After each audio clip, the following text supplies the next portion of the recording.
Well, these are the days that SoFi Stadium was built for. Just a phenomenal January Sunday in Inglewood as we welcome you to the Rams pregame show with everything on the line in Week 18. Hope you're having a great weekend. Thank you for spending part of it with us. I'm JB along with my broadcast partners Maurice Jones-Drew and DeMarco Farr. With a win today against the rival 49ers, the Rams can win the NFC West and take the 2 seed in the NFC, and with it a home playoff game next week in the wild card round. Gentlemen, are we ready? I mean, what's the difference between this and a playoff game? I think there's only 2 words for this, DeMarco. You know what those are? What? Let's go! I mean, what's the purpose of all the work you put in throughout the offseason, all the work you put in throughout the season, the ups and downs of the season, for this one moment here, Week 18, against your rival? The garnish, the San Francisco 49ers can be eliminated with a Rams win and a Saints victory over the Falcons to make it even sweeter, DeMarco. I like it. San Francisco and garnish. Look good, taste bad, right? No question. That's exactly how it goes. But look, you know, when you think about it, it's been Deebo Samuel, it's been George Kittle, it's been the same guys that have been beasting you. So are you ready to stand up to that challenge? And everybody's had a bully in their life that you stand up to. But that bully has a couple words for you. What are you going to do about it? Now, whatever you do from that point on is going to dictate the rest of your life, or at least the rest of the season. So San Francisco's already put it out there in George Kittle. This is a body bag game, which means he's talking to 2 guys, Floyd and Von Miller. Now, what are you going to do about it? Are you going to allow him to beast you? Are you going to step up and play hard and ignite your football team? Yeah, when you say bully, it reminds me of my one bully that I ever had to face. Carmel Smalls. It was a 3rd grade. Oh, you still remember his name? No, her name. She bullied me. Wow. I looked in the mirror after that day and I said, never again. And DeMarco, you're exactly right. You have to look yourself in the mirror and say, there will be no George Kittle running me out of sidelines. There will be Deebo Samuel running you over. Yeah. No mouthpieces flying. You had to decide on Monday that this was going to be that type of game if you're the Rams. One follow-up for DeMarco here, because Week 10 was the biggest win of the season for the San Francisco 49ers. It was the largest margin of defeat for the Los Angeles Rams. DeMarco, for the Rams to get to where they're trying to go, it makes sense that it needs to go through San Francisco. You've been here before. Oh, 100%. In 1999, I mean, look, we had to beat San Francisco before we even thought about winning and moving on in the playoffs. That was a big deal. We needed to get that off our backs. We did. Once we did that, we knew we're going to win this whole thing. So same thing for this group, and you couldn't have written this script any better. It's San Francisco, a team that absolutely mauled you Week 10. You have to go through them to get into the postseason one more time where you have to play. So same thing could happen for this football team. Beat San Francisco. Outside of Green Bay, I think the sky's the limit for you. In that game, San Francisco ran it 44 times. They dominated time of possession. They played with the lead. Something has to change here today, and I think it needs to change on defense. I'm sure you would agree. And in this 5-game winning streak, it has been a defensive winning streak. You think back to midseason, Raheem Morris and this defense, I think it's fair to say they were underachieving. Not so of late. In their undefeated December, they have been phenomenal. Barely 16 points per game over their last 5. DeMarco, what's been different? You know, I think the pass rush has been there. I wish I could say less turnovers, but that's still a problem. But with Aaron Donald, with Von Miller rounding in the form, Leonard Floyd, Jalen Ramsey, the way this defense is playing, and they're playing together, that to me has been the difference. No matter, you can't control what the offense does or where they put you on the field. All you can control is the ground you hold. So that defense has taken it upon themselves to say, look, we have to do it ourselves at various times. So you may have to do that today, but if the offense keeps it balanced and at least keeps it even on both sides, I think this defense will have a better chance of shutting down this offense. That was Von Miller's first game at Levi Stadium as a Ram. It was also, I'm going to say, pre-Greg Gaines era. Oh, yeah. He was in the mix, but he wasn't doing what he's been doing on the interior of the defensive line next to A'Shaun Robinson and Aaron Donald.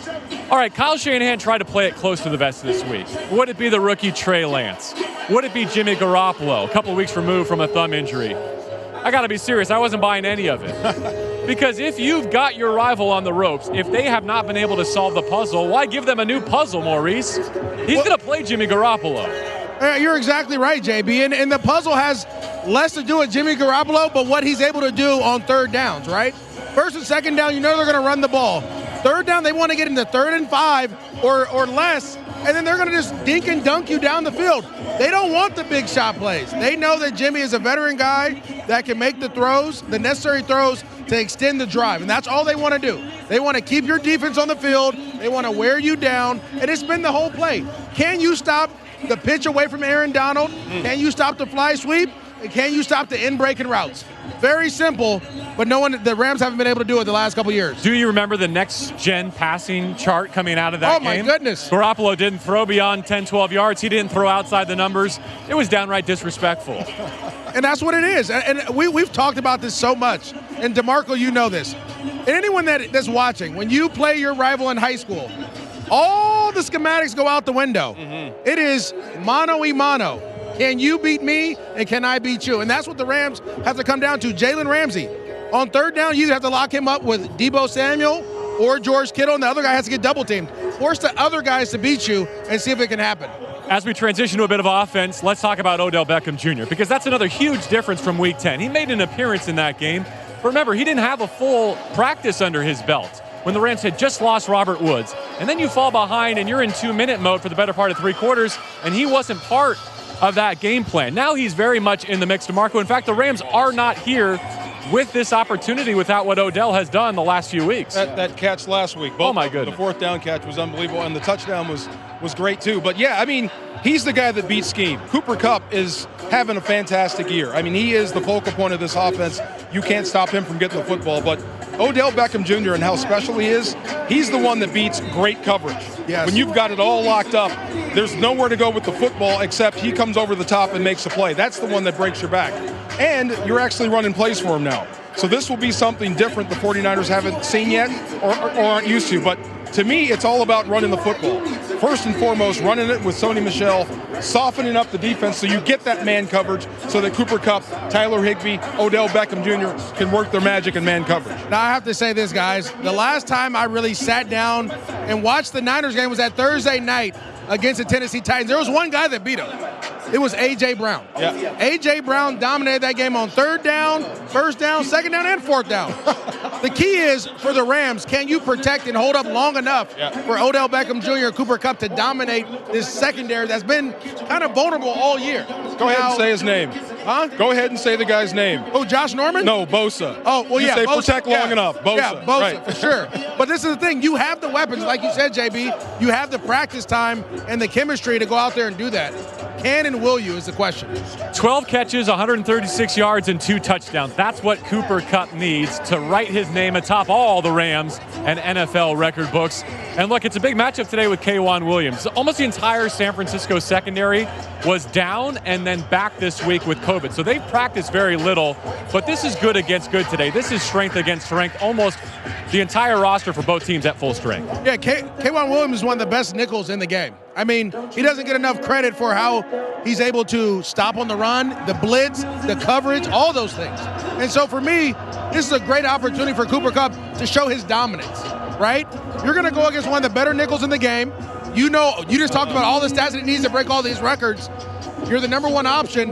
Can you go and do that? Jimmy Ward is another name at safety who was down and then back this week for San Francisco. He has plagued these Los Angeles Rams, going back to Jared Goff, certainly against Matthew Stafford in Week 10. All right, you mentioned running the football with Sony Michel, but there's a new wrinkle this week. It's the return of Cam Akers. His second season in Horns begins in Week 18. Wow. Less than 6 full months removed from an Achilles tear this summer, Maurice. First of all, what a recovery.